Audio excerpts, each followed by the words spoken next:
안녕하세요. 슬기로운 스테이블 코인 생활입니다. 안녕하세요. 오늘은 금융계의 그 낡은 철로 옆에 뭐랄까 새로운 고속철도가 쫙 깔리는 것 같은 아주 중요한 변화의 신호탄에 대해 이야기 나눠보려고 합니다. 네, 오랫동안 그냥 이론으로만 있던 이야기가 이제 현실의 서비스로 등장한 아주 상징적인 사건이죠. 바로 전통 금융의 심장부인 증권사 계좌에 스테이블 코인이 공식적인 입금 수단으로 들어오기 시작했다는 소식인데요. 네, 글로벌 증권사 인터랙티브 브로커스, 우리가 흔히 IBKR이라고 부르는 곳이죠. 네, 맞습니다. 여기서 USDC 스테이블 코인을 이용해서 24시간, 심지어 주말이나 공휴일에도 증권 계좌에 돈을 넣을 수 있는 서비스를 시작했어요. 네, 근데 이 소식을 처음 들었을 때 이게 그냥 뭐 결제 옵션 하나 추가된 게 아니다. 이건 금융 인프라의 판도를 바꿀 수 있는 사건이다 이렇게 말씀하셨거든요. 그랬죠. 오늘 그 숨은 의미를 제대로 한번 파헤쳐 주시죠. 정확히 지금 어떤 일이 벌어지고 있는 건가요? 네, 좋습니다.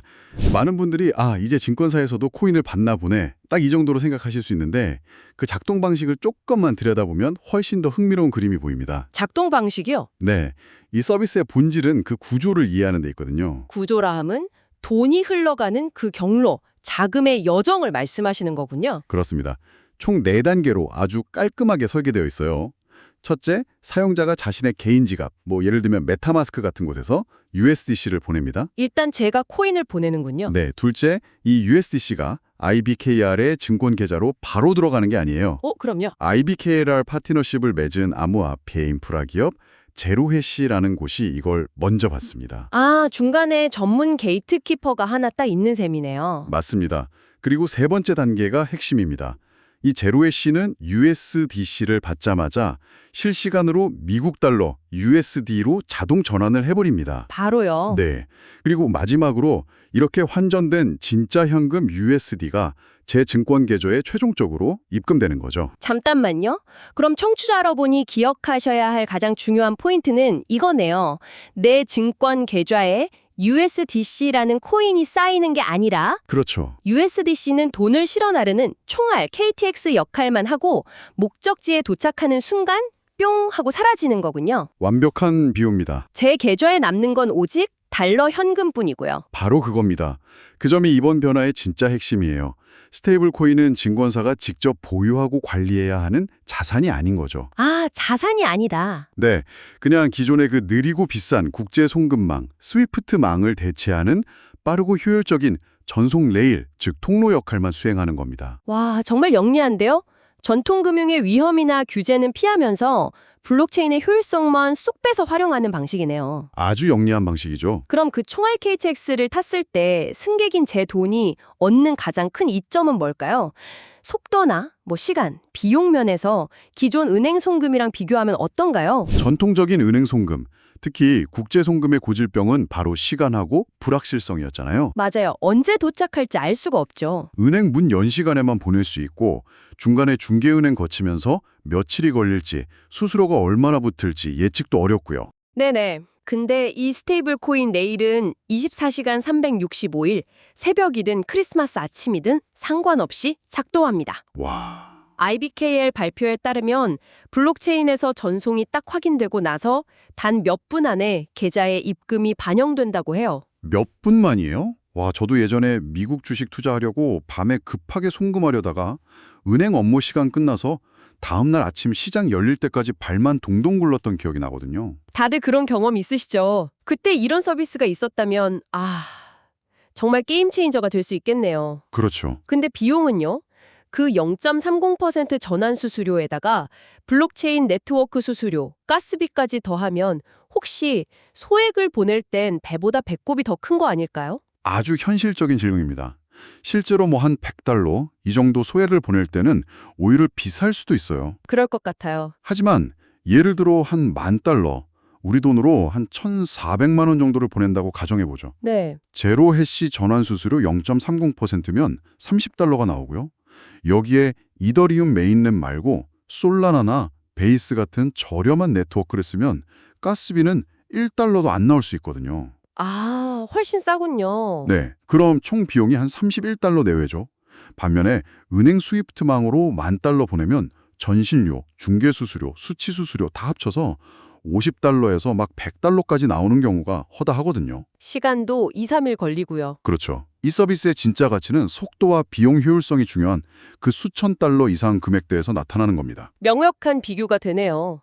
그럼 이 편리한 기능을 실제로 쓰려면 절차는 좀 복잡하지 않나요? IBKR 포털 기준으로 보면 자금 이체 메뉴에 들어가서 입금을 선택하면 기존에 있던 은행 송금 같은 옵션들 바로 옆에 스테이블 코인으로 입금이라는 새 버튼이 생긴 거예요. 아, 완전히 새로운 앱이 아니라 그냥 기존 메뉴에 추가된 거군요. 그렇습니다. 그 버튼을 누르면 이제 어떤 블록체인 네트워크 쓸 거냐 선택하라고 나오고요. 현재는 이더리움, 솔라나, 그리고 코인베이스가 만든 베이스 이렇게 세 가지를 지원해요. 네. 여기서 원하는 걸 딱 선택하면 그 거래에만 쓸 수 있는 일회용 입금 주소랑 QR코드가 생성됩니다. 그럼 그냥 본인 지갑에서 그 주소로 USDC를 보내기만 하면 끝이에요. 아, 나머진 자동으로. 네, 자동으로 달러로 바뀌어서 계좌에 입금됩니다. 절차는 되게 직관적인데, 블록체인 송금에 익숙하지 않은 분들한테는 실수의 위험이 커 보여요. 은행 송금은 계좌번호 틀리면 이체가 안 되거나 며칠 뒤에 돈이 돌아오잖아요. 그렇죠. 이건 다른가요? 완전히 다릅니다. 이 편리함의 이면에는 아주 무서운 책임이 따릅니다. 바로 되돌릴 수 없음. irreversibility죠. 되돌릴 수 없다. 네. 예를 들어서 입금 주소를 만들 때 솔라나 네트워크를 선택해놓고 깜빡하고 이더리움 네트워크로 코인을 보냈다거나 주소를 복사하다가 마지막 한 글자를 빠뜨리는 실수를 했다고 가정해보죠. 생각만 해도 아찔한데요. 은행 송금은 중앙관리 주체가 있어서 실수를 바로잡을 절차가 있지만 블록체인 위의 거래는 한번 검증되고 기록되면 그걸 되돌리는 건 사실상 불가능합니다. 돈이 그냥 허공으로 사라지는, 말 그대로 소각되는 거예요. 와... 편의성을 얻는 대신 사용자가 모든 책임을 져야 하는 훨씬 더 날카로운 레일인 셈이죠. 그래서 반드시 소액으로 테스트를 먼저 해보는 게 중요합니다. 알겠습니다. 이 편의성과 리스크의 양면을 명확하게 인식해야겠네요. 자, 그럼 이제 좀 더 본질적인 이야기로 들어가 보죠. 이 뉴스의 진짜 의미가 IBKR이 코인 장사를 시작했다. 이게 아니라고 하셨잖아요. 네, 절대 아니죠. 그럼 우리가 주목해야 할 더 깊은 의미는 대체 뭔가요? 이 변화의 진짜 의미는 자본시장 접근성의 민주화에 있습니다. 접근성의 민주화요? 네. 기존 금융 시스템은 시간과 공간의 제약이라는 아주 높은 벽을 가지고 있었어요. 은행 영업시간, 국가 간 시차, 며칠씩 걸리는 송금 시간 같은 것들이요. 맞아요. 해외 시장에 엄청난 기회가 보여도 내 돈이 은행에 묶여 있으면 그냥 그림의 떡이죠. 그렇죠. 시장은 열렸는데 내 총알은 아직 배송 중인 그런 답답한 상황이요. 바로 그겁니다. 투자에서 알파, 즉 초과 수익이라는 게 남들보다 좋은 정보를 아는 것뿐만 아니라 그 정보를 바탕으로 결정적인 순간에 자금을 투입할 수 있는 능력에서 나오기도 하거든요. 타이밍이 생명이죠. 네, IBKR이 공식 발표에서 고객들이 전 세계 170개 시장에서 더 빠르고 유연하게 거래할 수 있게 됐다고 강조한 이유가 바로 여기에 있습니다. 이건 단순한 편의성 개선이 아니에요. 그럼 뭔데요? 서울에 있는 개인 투자자가 뉴욕에서 밤사이에 터진 뉴스에 반응해서 자금을 투입하는 속도를 뉴욕 현지에 있는 투자자랑 거의 동일한 수준으로 맞춰주는 효과를 가져옵니다. 아, 자본이동의 시차를 없애서 전 세계 투자자들을 거의 동일한 출발선에 세우는 효과라는 말씀이시군요. 네. 근데 한편으로 이런 생각도 드네요. 그 레일이라는 비유는 좋은데 그 새로운 고속철도 레일 자체가 제로해시라는 특정 민간 기업에 의해 통제된다는 점. 이건 또 다른 중앙화 리스크 아닐까요? 정말 예리한 지적입니다. 우리가 스위프트라는 낡은 게이트키퍼를 버리고 제로해시라는 새로운 게이트키퍼에게 의존하게 되는 건 아닌가요? 바로 그게 이 이야기의 두 번째 핵심으로 이어집니다. IBKR의 계획이 단순히 USDC 하나로 끝나지 않는다는 점이죠. 아, 다른 스테이블 코인으로 확장될 가능성이 있다는 거군요. 가능성을 넘어서 거의 확정적으로 보입니다. 여러 보도를 통해서 IBKR이 앞으로 리플이 발행할 RLUSD 그리고 페이팔의 POIUSD도 추가로 지원할 계획이라는 사실이 알려졌거든요. 잠깐만요. 그거 아직 공식 발표 전 아닌가요? 공식 보도자료에는 없었죠. 하지만 IBKR의 공식 클라이언트 포털 가이드, 그러니까 사용자 매뉴얼에는 이미 입금 가능한 스테이블 코인 자산 목록에 USDC와 함께 POIUSD, RLUSD가 떡하니 명시되어 있습니다. 와, 이건 진짜 흥미롭네요. 이건 정말 결정적인 증거죠. 발표도 전에 사실상 시스템에 반영해뒀다는 뜻이니까요. 그게 왜 그렇게 중요한가요? 이게 바로 특정 게이트키퍼에 대한 의존도를 낮추려는 전략이기 때문입니다. USDC, POIUSD, RLUSD는 각각 서클, 페이팔, 리플이라는 다른 회사가 발행하고 준비금을 운용하는 방식이나 규제 프레임워크도 조금씩 다르거든요. 아, 한 바구니에 다 담지 않겠다. 그렇죠. IBKR은 하나의 레일에만 의존하는 게 아니라 여러 개의 레일을 동시에 깔아서 위험을 분산하고 경쟁을 유도하는 겁니다. 그렇군요. 그래서 이제 시장의 관심이 어떤 스테이블 코인이 승리할까? 이 경쟁 구도에서 증권사로 들어가는 이 스테이블 코인 레일이라는 개념 자체가 금융의 표준 인프라가 될 것인가 하는 더 큰 질문으로 이동하고 있다는 강력한 신호입니다. 아, 개별 코인의 승자독식 경쟁이 아니라 스테이블 코인이라는 카테고리 자체가 전통 금융의 혈관으로 인정받기 시작했다는 의미군요. 정확합니다. 그럼 앞으로 이 흐름을 지켜볼 때 우리가 좀 눈여겨봐야 할 관전 포인트는 뭘까요? 크게 세 가지를 주목해야 합니다. 첫째, 어떤 종류의 스테이블 코인이 추가되는가? 지금 언급된 것 말고 또 다른 성격의 스테이블 코인이 들어오는지 봐야 하고요. 네. 둘째, 지원하는 블록체인 네트워크가 확장되는가? 지금은 이더리움, 솔라나, 베이스 중심이잖아요. 그쵸. 여기서 우리가 왜 이 세 가지가 선택됐는지 추론해 볼 수 있어요. 이더리움은 가장 신뢰도 높은 보안, 솔라나는 압도적인 속도와 낮은 수수료, 그리고 베이스는 코인베이스라는 거대한 사용자 기반을 얻고 있죠. 아, 보안, 속도, 접근성. 네, 세 마리 토끼를 다 잡으려는 포석입니다. 앞으로 어떤 특성을 가진 네트워크가 더 추가될지 지켜보는 게 아주 흥미로울 겁니다. 마지막 세 번째는 뭔가요? 가장 중요한 질문입니다.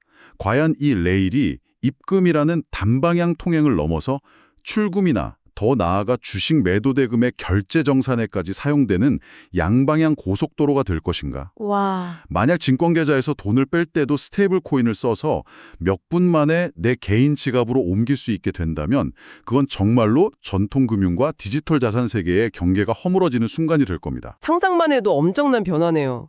그런데 이렇게 장밋빛 미래만 이야기하기엔 분명 현실적인 제약이나 리스크도 있을 텐데요. 마지막으로 이 부분도 좀 냉정하게 짚고 넘어가야 할 것 같습니다. 네, 가장 중요한 현실 체크가 남아있죠. 이 모든 이야기의 대전제인데 안타깝게도 이 서비스는 현재 미국 고객에게만 제공됩니다. 아, 네, IBKR 공식 가이드에 Stable Coin Deposits are only available for US clients라고 명확하게 딱 명시되어 있어요. 그렇군요. 지금 당장 한국에 있는 우리가 쓸 수 있는 기능은 아니라는 거네요. 이게 혹시 규제 때문일까요? 그럴 가능성이 매우 높습니다. 각국의 규제 당국이 아직 이런 서비스에 대한 준비가 안 되어 있어서 일단 미국부터 시작하는 걸까요? 네, 각국의 자금 세탁 방지 AML나 고객 확인 KYC 규정이 다 다르기 때문에 일단 규제 환경이 가장 명확하고 시장이 큰 미국에서 먼저 테스트하는 것으로 보입니다. 그렇군요. 그리고 그 외에도 우리가 늘 기억해야 할 근본적인 리스크들이 있죠. 스테이블 코인 자체가 발행사의 운영 문제나 규제 압박으로 가치가 달러와 분리되는 이른바 디패깅 리스크는 항상 존재하고요. 네, 그건 그렇죠. 또 아까 강조했듯이 단 한 번의 전송 실수가 전 재산을 잃는 결과로 이어질 수 있다는 그 사용자 책임의 문제도 있고요. 결국 이 소식은 IBKL에 돈을 넣으세요. 이런 투자 추천이 아니라 절대 아니죠. 금융 시스템의 레일이 이렇게 바뀌고 있습니다. 라는 미래에 대한 신호로 해석해야 한다는 말씀이시군요. 정확합니다. 이것은 하나의 상품이 아니라 하나의 거대한 패러다임 전환을 알리는 이정표로 봐야 합니다. 그럼 오늘 나눈 이야기를 최종적으로 정리해 주시죠. 네, 정리하겠습니다. 오늘 우리가 살펴본 IBKR의 24/7 스테이블 코인 입금 서비스는요. 지난 수십 년간 은행 영업시간과 스위프트망이라는 물리적 시간적 제약에 갇혀있던 자본 이동의 패러다임이 네. 이제 온체인 레일이라는 24시간 잠들지 않는 디지털 고속도로로 전환되기 시작했음을 알리는 상징적인 사건입니다. 낡은 철도가 여전히 승객을 실어 나르고 있지만 바로 그 옆에서 훨씬 더 빠르고 효율적인 고속철도 선로가 개통된 모습이네요. 아주 적절한 비유입니다. 그리고 이 고속철도가 USDC라는 단일 노선이 아니라 리플의 RLUSD, 페이팔의 PYUSD 같은 여러 노선으로 확장될 준비를 하고 있다는 점. 네. 이 점은 앞으로 증권사가 스테이블 코인에 가장 신뢰할 수 있는 현실 세계의 출입구, 즉 온 오프램프가 되는 시대가 열릴 수 있음을 보여주는 아주 중요한 관측 지점입니다. 네, 오늘 정말 유익한 이야기 감사했습니다. 금융의 미래를 엿볼 수 있는 중요한 변화의 시작을 함께 짚어봤습니다. 오늘 저희가 나눈 이야기는 돈이 더 빨리 움직이는 것에 대한 이야기였습니다. 하지만 한번 상상해 보시죠. 이 새로운 레일 위를 달리는 것이 돈이 아니라 주식이나 채권 자체가 토큰화된 형태로 움직이기 시작한다면 어떻게 될까요?